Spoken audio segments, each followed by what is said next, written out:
Sure. How can I help? Well, first, I just want to let you know, you're really inspirational to me, and I'm kind of trying to get my friends involved in listening to you and, plan our young adult lives the right way.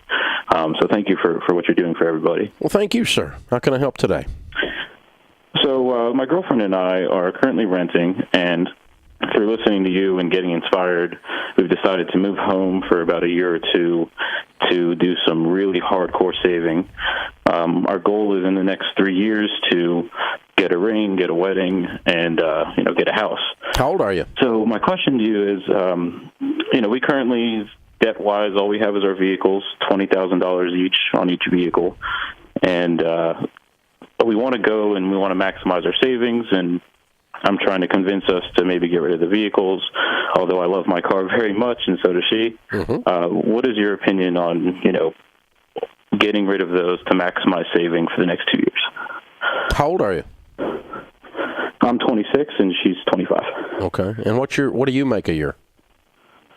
I make $90,000. What does she make?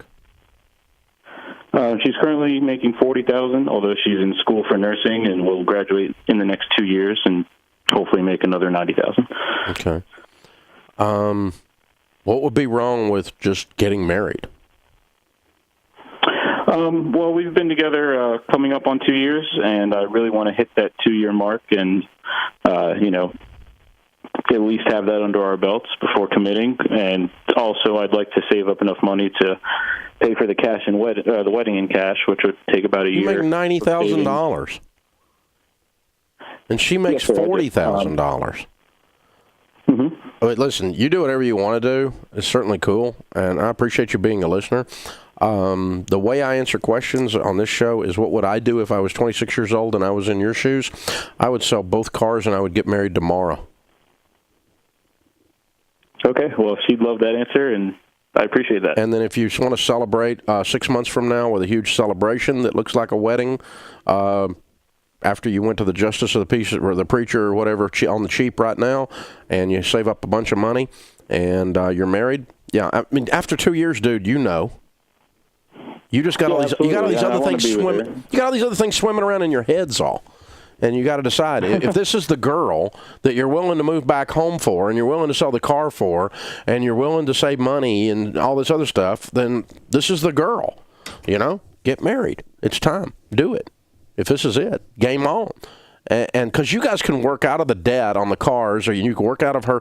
She's going to make a great income as a nurse. You're making $90,000. You're making a lot of money for a 26 years old. You're doing great.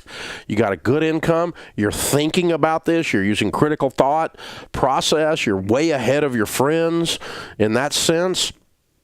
And so all I'm doing is just saying, take action. You can do this. Get married, sell both cars.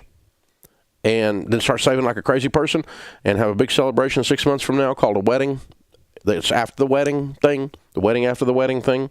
And then save up and buy some cars. And finish up her school, and it's game on. You guys are going to be very, very wealthy if you learn to set priorities and execute on decisions. No, I don't think you need to backtrack and move home. You're 26. You're too far along. You got things going. You're making good